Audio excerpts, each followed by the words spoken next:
Bom dia, irmãos. Bom dia. Bem, Deus é maravilhoso, porque o testemunho é quase a minha pregação toda. Quando o Espírito Santo começa a agir, né, igual da outra vez, né? Você falou que eu faleci, que eu passei para você o nome, 5 da manhã, né? Então, mas Deus é maravilhoso. E esse assunto aqui, né, de hoje, é porque quando me convida para pregar, já tem um tempinho já data, né? Mas eu fico relutando. Eu vou falar sobre o quê? Eu vou falar sobre isso. Já tem um tema, aí passa 2 semanas, não, acho que não vai ser esse tema. Aí eu começo a olhar de novo e tal. E quase sempre, faltando menos de uma semana, é que eu finalmente, não, vai ser esse tema aqui, né? Eu começo a estudar e aí essa semana eu comecei, não, vai ser esse tema aqui, vai ser esse tema. Aí eu comecei a abordar o tema, comecei a estudar. Aí ontem pedi para sair mais cedo do trabalho, né? Meio-dia, para ir para a biblioteca, né? Para estudar, porque eu tenho um costume de acordar 3 horas da manhã para estudar, né? Na escola. E eu só consigo acordar nesse horário para estudar, me concentro nesse horário. Eu falei, não vou fazer isso hoje não, porque é sábado, quero chegar, né? Acordado e tal, não deu jeito não. Cheguei lá meio-dia, comecei a preparar e não consegui terminar, tive que acordar hoje, 10 horas da manhã. Terminando a pregação, eu fui dormir preocupado, orando, Senhor, por favor, eu tenho que preparar essa pregação para amanhã, né? Daqui a algumas horas, aliás, né? Mas Deus é maravilhoso. O tema de hoje, não aborreça mais o mestre. E essa história, interessante que ela está na sombra de outra história que está ligada a essa. E nós, normalmente na igreja, nós falamos sobre essa outra história, esse outro milagre. Já ouvimos várias pregações sobre esse milagre, mas parece que esse milagre fica na sombra e falamos pouco. Aliás, quando eu fui pesquisar sobre esse assunto, eu fui até no Espírito de Profecia, encontrei umas 2 páginas, nem 2 páginas, quase não foi abordado. Foi abordado rapidamente, depois o assunto foi para o toque da fé. O toque da fé. Então, esse assunto, essa história, parece que o Espírito Santo me levou a essa história devido a esses testemunhos da irmã hoje. Eu vou ler aqui na introdução, daqueles que não sabem, tá? Não sou brasileiro, não nasci no Brasil, meus pais são brasileiros, né? Me considero brasileiro também, né? Então, o meu português não é perfeito. Eu começo a escrever tudo, eu começo a ler tudo aqui direitinho, aí eu vou levar para frente, né? Então, o meu português não é perfeito, né? Teve até um comentário uma vez que era ancião no Brasil, né? Teve uma irmã que estava lá, estava me assistindo pregar. Não, o irmão até que ele prega bem e tal, mas o português dele tá tudo errado, né? Eu não sabia que não era aqui, porque não era brasileiro, né? Mas no Brasil, um ancião, uma igrejinha pequena, lá em Cachoeira, no Rio de Janeiro, né? Então imagina, né? Eu não sabia. Só que o português é bom o suficiente para disfarçar, né? Dá para passar pelo fone tranquilo, né? Então, eu vou ler aqui a introdução da pregação de hoje. Será que hoje você se sente completamente incapaz de resolver o seu problema? A sua fé está abalada e falta forças para continuar lutando? Humanamente, o seu problema parece impossível de contornar. Mesmo com o apoio de pessoas mais próximas, o seu coração aperta e chega até a doer. O que será da sua vida daqui para frente? A sua fé nunca foi testada tão arduamente. A estrada reta que você andava agora parece te levar em direção a um precipício sem fim. Você se pergunta, será que Deus ainda pode agir em meu favor? Depois de tantos anos auxiliando outras pessoas, um homem chamado Jairo agora se encontrava do lado oposto. sempre disposto a ajudar membros da sua comunidade, agora o conhecido rabino estava em necessidade de um livramento. Já havia alguns meses que a sua única filha, eu vou dar um nome para essa filha, eu fiquei pensando nisso, eu quero personalizar isso. Eu fiquei pensando no nome, falei, Raquel. O nome dele vai ser Raquel. Tá? Já havia alguns meses que a sua única filha, Raquel, foi diagnosticada com uma doença incurável. Com seus vastos recursos e conhecimentos, Jairo contratou os melhores médicos para salvar a sua filha. Ninguém pôde remediar a doença da sua filha. Os médicos avisaram a Jairo e a sua esposa que precisariam se preparar porque a sua filhinha não iria sobreviver. Não há palavras que poderiam descrever a dor que deve ter passado pelo coração de Jairo e sua esposa. Sem mais nenhum recurso, Jairo teria que recorrer à mais improvável alternativa para salvar a sua filha. Então imagina estando no lugar de Jairo nesse momento. Sua única filha, Raquel, estava morrendo. Ela foi diagnosticada com uma doença incurável. Ele usou todos os recursos que tinha, mas não teve jeito. E a partir desse momento, eu gostaria que os irmãos abrissem suas Bíblias. Eu gostaria de ler a história, né? A história, porque para aqueles que talvez estão visitando, talvez você não conheça a história, talvez é a primeira vez ouvindo a história, é melhor ler na Bíblia para você ter um contexto do que nós estamos falando hoje. Marcos, capítulo 5, versículo 21 a 24. E depois nós vamos pular para o versículo 35 ao 42. Marcos 5, capítulo 5, versículo 21 a 24. E depois vamos pular até o versículo 35 e até o 42. Na verdade, essa história ela se estende até o versículo 43, mas não vamos ler o 43, até porque nós não vamos abordar todos os pontos dessa história. Eu vou abordar alguns pontos dessa história. Jesus voltou para o lado oeste do lago e muitas pessoas foram se encontrar com ele na praia. Um homem chamado Jairo, chefe da sinagoga, foi e se jogou aos pés de Jesus, pedindo com muita insistência: a minha filha Raquel está morrendo. Raquel não está na sua Bíblia, mas eu coloquei esse nome aí. Venha comigo e ponha as mãos sobre ela para que sare e viva. E Jesus foi com ele. Uma grande multidão foi junto e apertava de todos os lados. Agora ela pula para o versículo 35.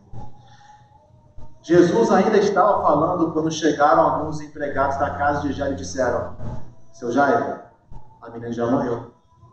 Não aborreça mais o mestre. Mas Jesus não se importou com a notícia e disse a Jairo: não tenha medo, tenha fé. Jesus deixou que fossem com ele Pedro e os irmãos Tiago e João e ninguém mais. Quando entraram na casa de Jairo, Jesus encontrou ali uma confusão geral, com todos chorando alto e gritando. Então ele disse: por que tanto choro e tanta confusão? A menina não morreu, ela está dormindo. Então eles começaram a caçoar, espero que eu pronuncie isso correto, dele. Mas Jesus mandou que todos saíssem e junto com os 3 discípulos e os pais da menina entrou no quarto onde ele estava. Pegou-a pela mão e disse: Talita cumi. Isto quer dizer: menina, eu digo a você, levante-se. No mesmo instante, a menina que tinha 12 anos levantou-se e começou a andar. E todos ficaram muito admirados. Que história impressionante. É uma história de fé. Mas para entender essa situação um pouquinho mais, eu comecei a pesquisar um pouquinho sobre a função de Jairo. Quem era Jairo? Por que essa história é tão importante? Por que ela foi incluída nos evangelhos? Aliás, ela está incluída de Mateus, Marcos e Lucas. Jairo era um dignitário príncipe da sinagoga. Bem simples, chefe da sinagoga, mas eu achei isso bonito e coloquei isso também no livro. Dignitário e príncipe da sinagoga. Né? Ele era rabino, ele era mestre. Jairo administrava as operações diárias da sinagoga e escolas judaicas. Prestava atendimento às necessidades da comunidade judaica na região da Galileia. Ele era responsável pela preservação espiritual e cultural dos judeus que viviam sob o domínio romano. Para aqueles que não sabem, a sinagoga ela se tornou importante depois da destruição do templo. Já que eles não tinham templo para congregar e para adorar, a sinagoga se tornou um ponto para os judeus, onde eles poderiam, não era tanto para adoração, mas seria um lugar onde eles iriam aprender e também para fazer as suas orações. Já que não poderia realizar mais sacrifícios no templo, o que substituiu o sacrifício foi as orações. Então, até hoje, você tem as sinagogas, né? Porque eles não podem construir um templo hoje, porque lá onde estava o templo está como se chama? Mesquita. Obrigado, irmão. Mesquita. Então, não pode construir ali um templo, senão se derrubar a mesquita para construir um templo, você sabe o que vai acontecer, né? Então, aqui, ele era responsável pela preservação, Jairo era um homem de boa reputação e respeitado pelas diversas classes sociais e religiosas. Devido ao seu cargo religioso, é provável que Jairo tinha um bom relacionamento com os fariseus. Muitos creem que Jairo era pressionado pelos fariseus a rejeitar os ensinamentos de Jesus e evitar qualquer contato com ele. Jairo era um homem muito importante. Dentro da região da Palestina, você tinha Pilatos, que era o representante da Roma. Quando Pilatos não estava, quem estava responsável pela região era Herodes. Quando Herodes não estava, era o sumo sacerdote. É por isso que o sumo sacerdote sempre estava se debatendo com Jesus e tendo os confrontos com Jesus, porque eles tinham medo que a pregação de Jesus, além de ir contrário às suas expectativas pessoais, ela poderia causar um revolto na região. E sendo que o sacerdote, quando o Herodes não está, ele é responsável, a culpa cai em cima dele. Então os fariseus, talvez, provavelmente, colocavam pressão sobre Jairo para que ele não tivesse contato com Jesus. Não dá atenção a esse homem. Não aceite os seus ensinamentos. Eu coloquei aqui uma observação. Jairo tinha uma reputação impecável. A sua conduta religiosa o levou a ser eleito para o posto de chefe da sinagoga. Ele era admirado por sua capacidade administrativa. Jairo possuía um elevado conhecimento acadêmico e teológico. Ele desfrutava de uma vida privilegiada, cheia de regalias, acessível apenas à minoria. Porém, nada disso importava mais. A doença que tomou conta da sua filha alguns meses atrás já tinha chegado ao estágio final.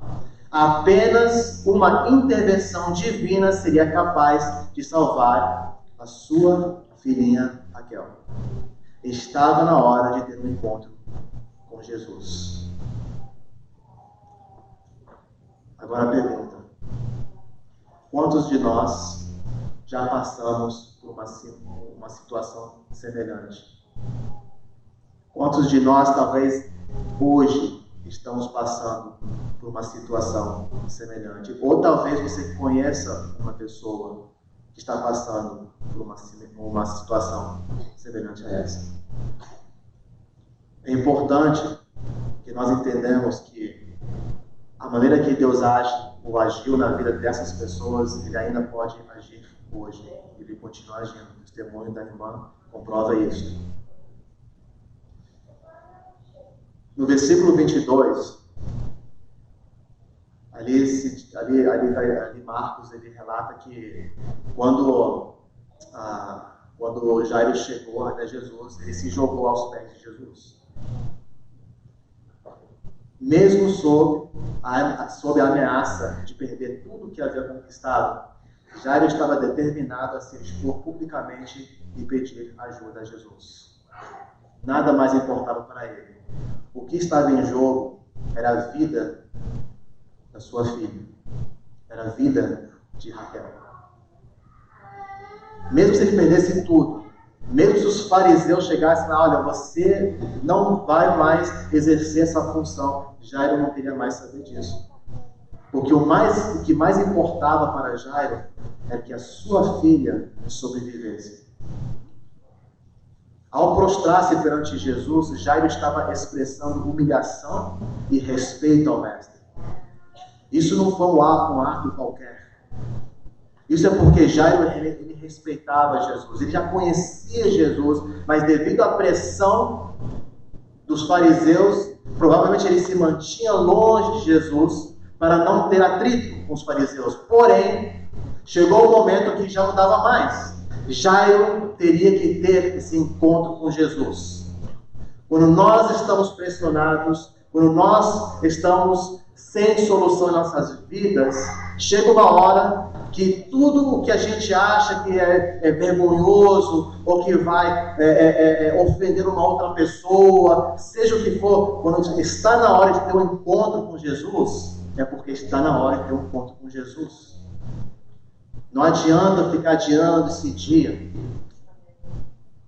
Jairo estava adiando esse dia, mas chegou um momento que, infelizmente, a realidade da vida alcançou ele. Ele teve que ter esse encontro de qualquer jeito. A reação de Jairo não foi apenas um ato de respeito, mas uma manifestação de genuína fé. Ao comentar sobre a reação de Jairo, o escritor Mário Veloso descreve a fé de Jairo da seguinte forma: a fé tem uma forma de ver as coisas semelhante à maneira como Deus as vê. Enxergar como são e como poderia chegar a ser.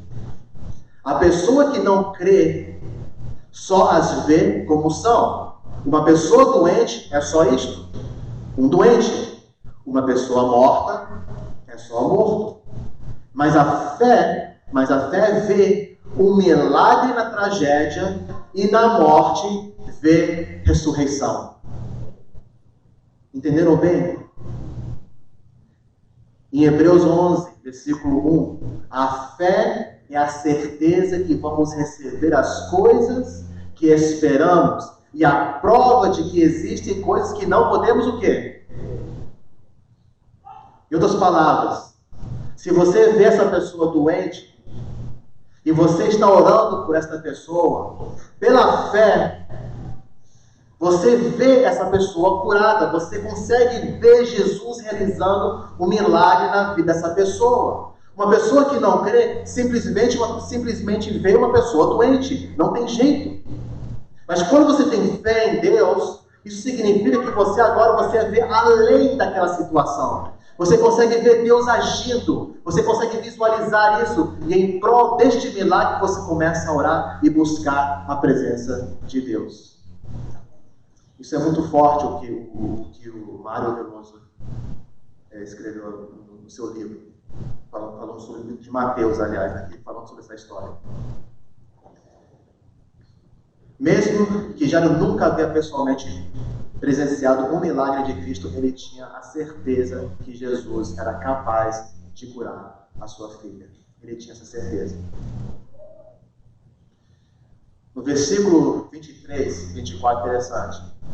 Ali diz que Jairo implorou, ou ele insistiu com Jesus. Depende da sua tradução, talvez você tenha uma outra palavra. Mas, quando foi a última vez que você insistiu com Deus para receber um livramento? Você acha que é errado você insistir com Deus? Eu sei que teve um momento na minha vida, e eu vou contar essa história, onde eu insisti com Deus. Não tem nada de errado com isso. Deus, Ele quer ouvir nossas orações. Sabe, esses momentos nos aproximam de Deus. Porque muitas vezes nós esquecemos que vivemos num mundo de pecado. Muitas vezes esquecemos que, apesar de morar num lugar privilegiado, eu digo isso com toda certeza, é um lugar privilegiado. Porque quem foi nascido aqui, criado aqui, e depois foi morar no Rio de Janeiro, no bairro de Costa Barros, na Pavuna, próximo do Morro da Lagartixa e da Pedreira, com pessoas em frente à sua casa, andando de vez em quando com um fuzil, você presenciando tiroteio, você sendo assaltado, você sabe que esse lugar é um lugar privilegiado. Mas muitas vezes esquecemos que é um mundo de pecado. Eu costumo dizer às pessoas que, sabe, quando eu ando pelas ruas de Miami, o que eu vejo, essas casas todas, para mim, sabe o que eles parecem? Para mim, eles parecem ovos de Páscoa. Mas o ovo de Páscoa daqui, não no Brasil. Não pensa no ovo de chocolate, não. É o ovo de Páscoa aqui, que as crianças, eles levam o ovo para a escola, e eles pintam o ovo, né? O ovo fica bem bonito lá de fora, né? Mas dentro daquele ovo, é um ovo podre. E tem muitas casas que você olha assim na frente, nossa, que jardim bonito. Nossa, só carro do ano, carros bonitos. Nossa, mas lá dentro daquela casa você não sabe o que aquela família está passando. Você não sabe que lá dentro o inimigo está trabalhando naquela família. E de repente o filho está viciado, que não quer saber de nada, não quer saber de escola, não respeita mais os pais. De repente o pai está sendo infiel com a mãe, ou amor vice-versa. Uma família que está completamente se destruindo. Não seja enganado, meus irmãos. Não seja enganado. Jesus prontamente atende ao pedido de Jairo. Vamos lá, Jairo. Vamos embora então. A situação está difícil, então vamos lá. Mas interessante, aí que vem aquela outra história, né? A caminho da casa de Jairo acontece o imprevisto. Jesus realiza outro grande milagre. O socorro é temporariamente interrompido. Jairo começa a ficar nervoso. Jesus de repente para, está difícil, né? Uma multidão ao redor dele, né? Apesar do grande milagre que acabou de ser realizado por Jesus, Jairo não para de pensar no estado da sua filha. Ele não consegue dizer, Jesus, eu sei que, olha, nossa, toca de café, nossa, mas a minha filha está morrendo. A minha filha está morrendo. Já pensou como é difícil ser Deus? Tem uma canção minha, uma das minhas favoritas do Fernando, onde ele fala sobre isso, como é difícil ser Deus. Eu adoro essa música, a letra dessa música, nossa. Eu até traduzi a música toda para o inglês e coloquei no Facebook. Que letra maravilhosa, bonita, como é difícil ser Deus. Sempre reclamamos as orações supostamente não atendidas, mas nunca paramos para pensar em quantas orações Deus está atendendo a caminho dos nossos lares. Muitas vezes Deus ele demora um pouquinho mais, porque como Jesus ele está ali andando com você, está andando contigo, não, vamos lá, eu vou resolver esse problema, tranquilo, vamos lá. E nós só conseguimos pensar nos nossos problemas, mas não paramos para pensar de a caminho dos nossos lares, a caminho de entregar para nós a nossa bênção. Ele está atendendo as orações de outras pessoas também. Ele está também acompanhando outras pessoas que também precisam. E de repente são pessoas que estão bem próximas de você e você não sabe que essa pessoa está sofrendo e está orando por um livramento. Deus nunca atrasa. O problema é que nós somos muito apressados. Ainda mais hoje. Tudo é rápido, né? Tudo é rápido. Você tem um app agora, né? Você vai lá. É impressionante. Você pode fazer uma pesquisa dessa no telefone. Você ir para a biblioteca, você fazer tudo ali na hora. Então, nós estamos acostumados com isso. E pensamos que Deus tem que agir na hora. Deus não está submisso às nossas exigências. Eu me prometi que essa palavra me deu um trabalho. Finitas. Finitas, mas age com sabedoria para cumprir a sua perfeita vontade no tempo certo. Deus não age por impulsos emocionais, e sim pela sua soberana onisciência. Ele não é ser humano. O ser humano, ele age por seus impulsos emocionais. Deus não age dessa maneira. Ele age através da sua soberana onisciência. Ele sabe de tudo. Ele sabe o momento certo que ele tem que agir. Deus sabe o momento em que ele tem que entrar na sua vida e tocar na vida da pessoa ao seu lado. Deus sabe. Mas, infelizmente, a situação foi de ruim para pior. Jairo já estava apressado, a sua filha estava morrendo, e de repente, a caminho da casa de Jairo, ele recebe uma notícia: a sua filha morreu. Imagina o que deve ter passado pela cabeça de Jairo a receber essa notícia. Será que ele ficou revoltado? Nossa, Jesus, você demorou tanto com essa mulher. E pior que eu conheço essa mulher. Eu conheço essa mulher, ela tinha muito dinheiro, antigamente não dava atenção para ninguém, depois ficou doente, agora está aí, você curou ela, você parou porque ela tocou em você, você sentiu o poder sair de você. Essas pessoas aqui tudo te incomodando, te perturbando.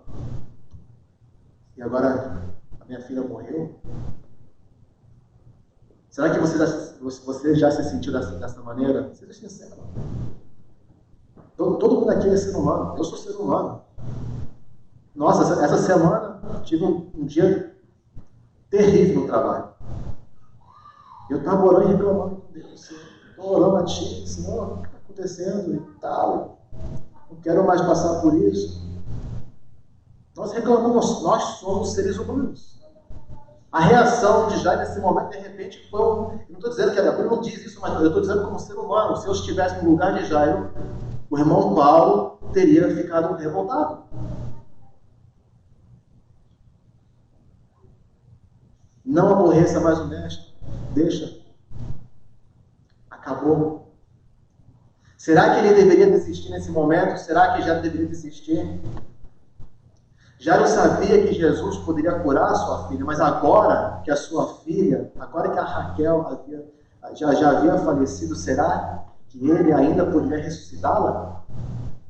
Será? Quantas vezes as pessoas nos disseram: não tem mais jeito, acabou, deixa para lá, não aborreça mais o mestre, deixa isso para lá. Os médicos já falaram que não tem mais jeito, acabou.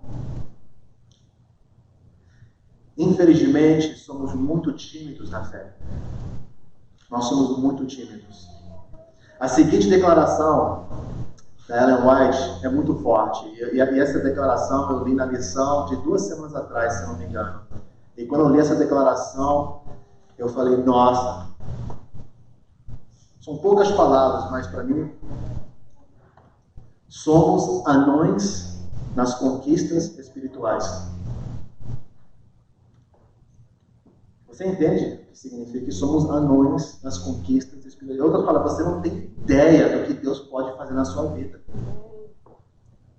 Quando foi a última vez que você insistiu com Deus? Quando foi a última vez que você realmente abriu o coração a Deus? Quando foi a última vez? Somos anões nas conquistas espirituais. A insistência de Jairo, de maneira alguma, incomodou a Jesus. Não incomodou a ele. Aliás, para quem sabe e conhece, nós entendemos que aquele anjo que lutou com Jacó era quem? Ele não se importa lutar contigo um pouquinho, não. Tá lá o pai, vem, vamos lá, irmão Paulo, vamos, Júnior, vamos. Vai, começa a lutar, pai, vamos. E Jacó lutou até ele receber a resposta: não vou te largar até você me abençoar, não vou sair, não. Então chegou uma hora que ele teve que ir lá, tocou nele e pá, caiu. Quando foi a última vez que em oração você realmente lutou com Deus? e você conversou com ele, abriu seu coração, derramou lágrimas? Quando foi a última vez? No versículo 36, é interessante que somente Jesus ele pode dizer isso, né? Não tenha medo, tenha fé. Imagina, a filha, a Raquel, morreu. Mas aí Jesus diz assim, não tenha medo, tenha fé. Jesus sempre tinha umas declarações, né, que estava fora do comum, né? Tal morreu. Não chora. Como que você chora? Como não chorar? Não chore. Ele poderia fazer essas declarações porque ele sabia o que ele ia fazer. Você conhece esse Jesus? Esse Jesus que está aqui nos Evangelhos? Porque, olha, o Jesus que andou entre nós, o Jesus que estava entre nós, era Deus conosco.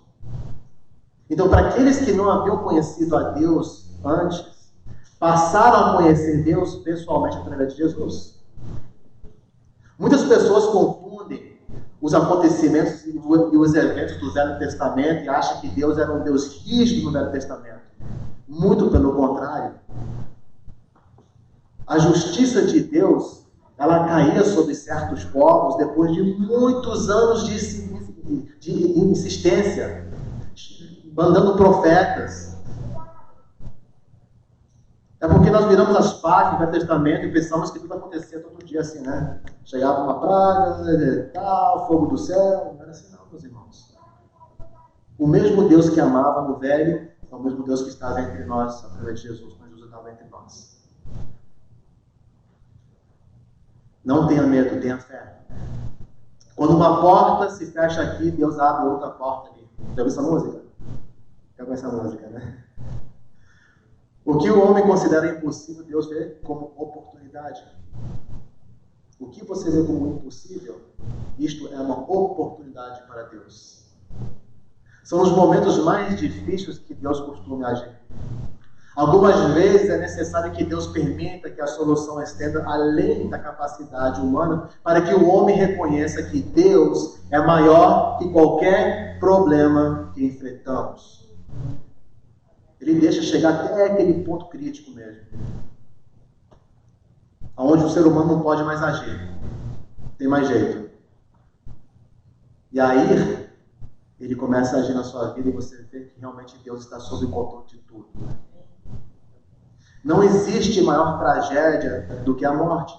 A ressurreição da filha de Jairo prova que não existe nada que Deus não possa resolver.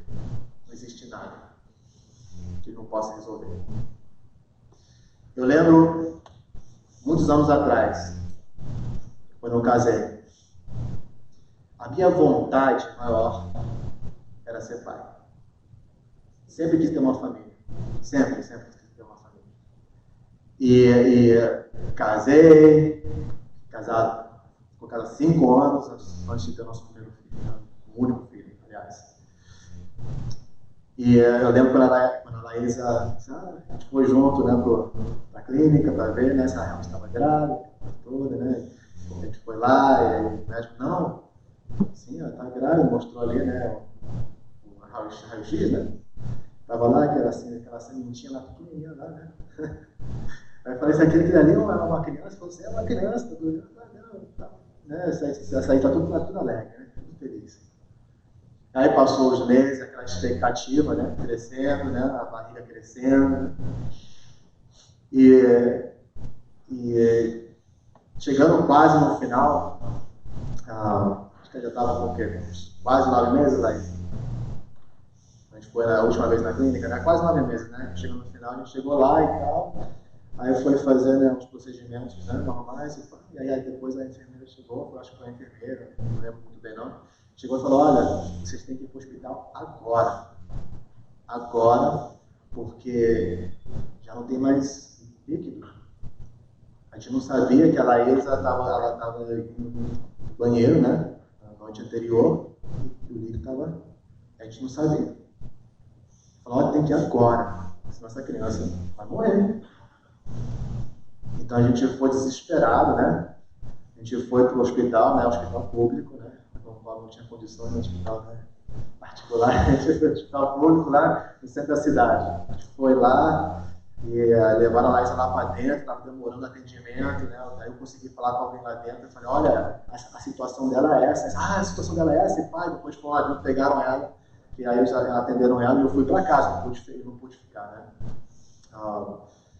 E eu fui para casa, nossa, meu coração na mão. E aí, graças a Deus, né, Deus como Deus age, né? Uma irmã nossa, da nossa igreja, a gente não sabia, ela estava de plantão nesse dia. Ela estava lá e ela estava passando as informações para mim no telefone, eu lá, desesperado, ligando toda hora. E a Laísa, como é que ela está? E o neném, papá, né? E ligando, pai, tudo bem. Bem, o filho nasceu. A alegria, né? A alegria, grande a alegria.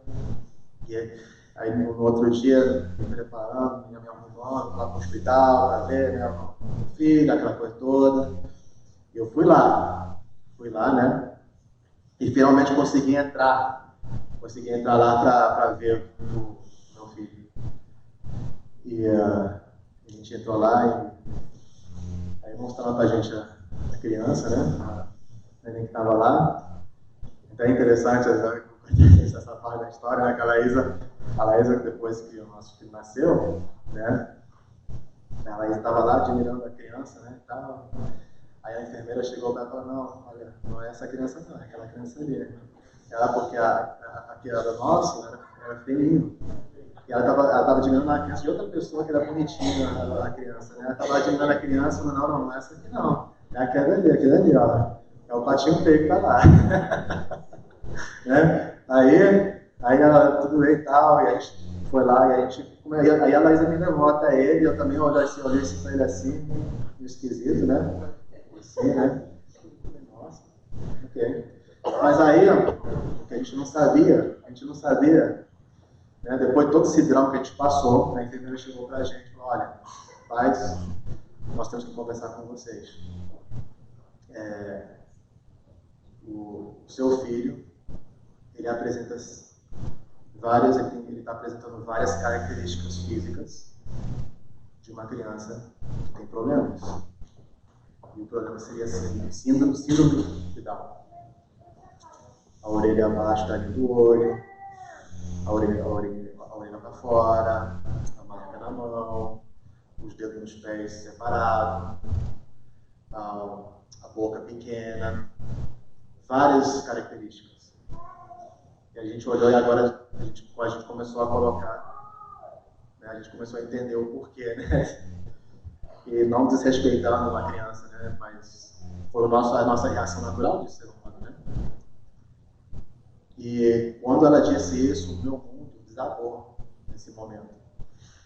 Meu mundo desabou, eu fiquei pálido.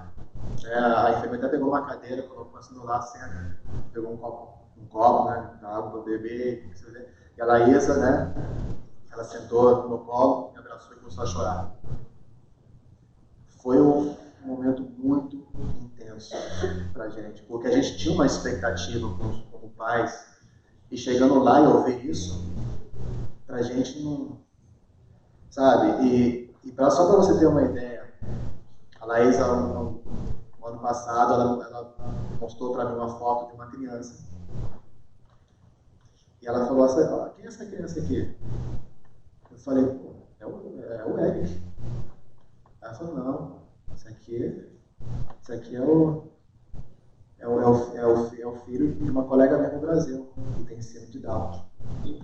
Eu falei, o quê? Foto idêntico. Eu até mostrei pro meu irmão. Meu irmão falou, é o Eric. Eu era pequeno, eu falei, não. Olha, irmãos, eu lembro que depois que eu me levantei naquele momento, ele estava na incubadora, e tem um buraquinho lá onde as enfermeiras colocam as mãos, né? Para mexer no neném, né? E eu lembro que eu me agachei ali naquele buraquinho e eu falei assim no ouvido dele. Não estava me entendendo, né? Mas eu falei assim no ouvido, eu falei, olha, papai te ama, Muito. E hoje o papai vai lutar por você. O papai vai lutar por você. Eu comecei a cantar uma canção, eu não canto, tá? Não canto não. Mas naquele momento eu cantei, né? E uma música que eu conhecia, naquela época eu gostava muito, que é Em Espírito, em Verdade, Te Adoramos. Eu comecei a cantar essa música no vídeo dele, né? Eu saí de lá, meus irmãos, abalado. Fui para casa, peguei o ônibus, não tinha carro. Foi a viagem mais longa da minha vida. Indo para casa pensando, nossa, eu não acredito que isso está acontecendo comigo. Como? Eu comecei a questionar a Deus também, eu comecei a questionar, assim, nossa Senhor, eu trabalho com você, eu estou aqui e tal, Senhor da igreja, eu me dedico, me sacrifico, e coisa de ser humano, né? O inimigo começa, né? Enfim, eu cheguei em casa, eu lembro que eu estava em casa, eu fechei a porta, eu estava no chão chorando, meu primo entrou lá dentro de casa e falou, Júnior, me levanta e tal, ele me levantou, eu chorando, porque eu não acreditava que estava acontecendo com a gente. Irmãos, foi um momento onde eu nunca me senti tão próximo de Deus. Incrível. Orando, jejuando. Eu acordava na madrugada, eu colocava a minha mão nele e orava, colocando as mãos nele. Senhor, toca no seu corpo, transforma o seu corpo, transforma a sua mente, toca nos seus órgãos vitais. O leite materno dele, eu orava, pegava o leite dele, eu orava sobre o leite dele, eu orava, Deus, injeta umas vitaminas divinas nesse leite aí, para essa criança ser curada. Eu orava por tudo. Olha, irmãos, eu nunca orei tanto, nunca jejuei tanto, nunca busquei Deus no meio da cidade, andando, olhando para o céu, e eu orava, eu conversando, as pessoas perguntaram, pastor, você sabe que era doido, maluco, esse cara falando sozinho, mas eu estava orando a Deus. Chegava na igreja, já que eu era ancião, eu tinha a chave da igreja, chegava na igreja cedo, antes de todo mundo chegar lá, chegava, e eu ficava prostrado aqui perante o altar, deitado no chão, orando a Deus, me humilhando perante Deus. Senhor, toque no meu filho, eu sei que você pode realizar esse milagre, eu sei que você pode curar ele, eu sei. Eu nunca senti isso antes, meus queridos, e eu não sei se eu vou sentir isso novamente, essa aproximação que eu tive naquele momento de Deus. Foi um momento muito intenso, porém foi um momento onde eu pude presenciar Deus agindo no meu filho diariamente. Eu lembro que a gente foi no hospital e a gente foi levar ele para ser examinado por um especialista. Eu lembro que eu fui lá no canto, olha, esse hospital, olha, a gente chegou lá, vendo aquelas crianças, olha, eu tenho muito respeito pelos pais que passam por isso. Porque eu não esqueço dessa irmãzinha. Eu sei que ela era uma irmãzinha, eu acho que ela era assembleana, do jeito que ela estava vestida. Mas essa irmãzinha assembleana, ela estava ali sentada no banco, e o seu filho tinha paralisia cerebral, grande já, né? Parecia que tinha uns 11, 12 anos, mas segurava ele no colo, como fosse um neném. Mas o que me chamou a atenção era o amor daquela mãe. O amor. Mesmo o filho naquele estado, ela segurava aquele filho com tanto amor e carinho. E ali, Deus me ensinou o que a igreja é para ele. Eu vi aquela mãe como sendo Deus, segurando a igreja, toda defeituosa, cheia de doença. Mas mesmo assim Deus nos segura com tanto amor. Eu lembro que eu fui ali no cantinho e falei, Senhor, meu filho vai ver esse especialista. Senhor, e olha, meus irmãos, eu falei assim, Senhor, eu quero que esse especialista fale assim, assim e assim e assim do meu filho. Olha, quase todas as palavras que eu pedi para o Senhor colocar na boca daquele médico ao examinar ele naquele momento, saiu da boca daquele médico.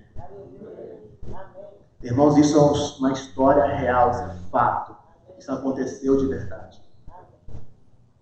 Hoje eu posso dizer que Deus ele continua agindo.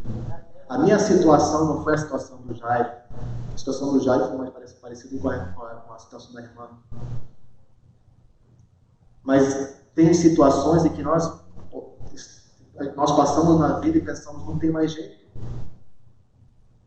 Mas com Deus sempre tem jeito. Deus sempre pode agir na nossa vida.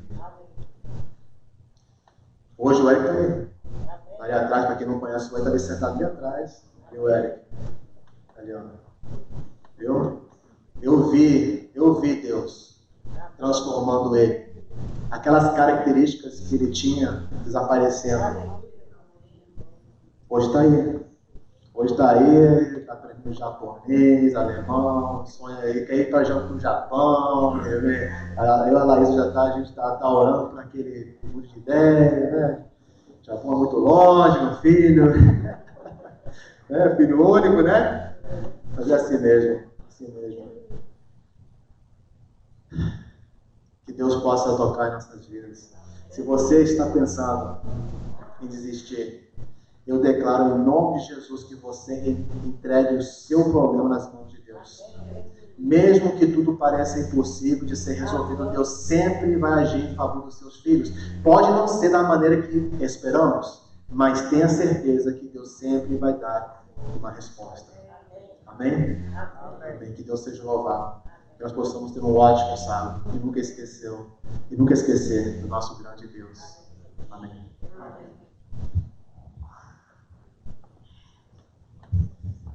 Vamos orar.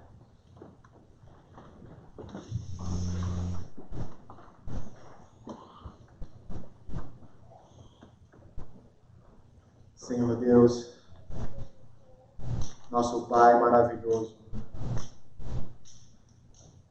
Senhor, muitas vezes passamos por situações na vida que não temos nenhuma solução humana, que está fora do nosso alcance. Mas nós sabemos, Senhor, que tudo está sob o seu controle. Todas as histórias que nós lemos na Bíblia são verídicas, são verdade, aconteceram. E são através dessas histórias que nós podemos ter fé que hoje o Senhor continua agindo. Ouvimos um testemunho hoje que comprova isso. Você agiu na vida da nossa irmã. Você usou os médicos, Senhor, para tratar o seu filho dessa cura, Senhor, dessa doença que tem levado tantas vidas, Senhor. Parece uma epidemia hoje. Ó, Senhor, eu quero orar, Senhor, nesse momento, pelas pessoas hoje que talvez estão passando por uma aflição nesse momento, uma tribulação, um problema, seja o que for. Toque na vida dessas pessoas, Senhor. Fortalece a sua fé, Senhor. E que eles possam receber uma resposta de Ti, Senhor. Obrigado mais uma vez por tudo. Em nome do nosso grande Salvador e Redentor, Jesus Cristo. Amém. Amém.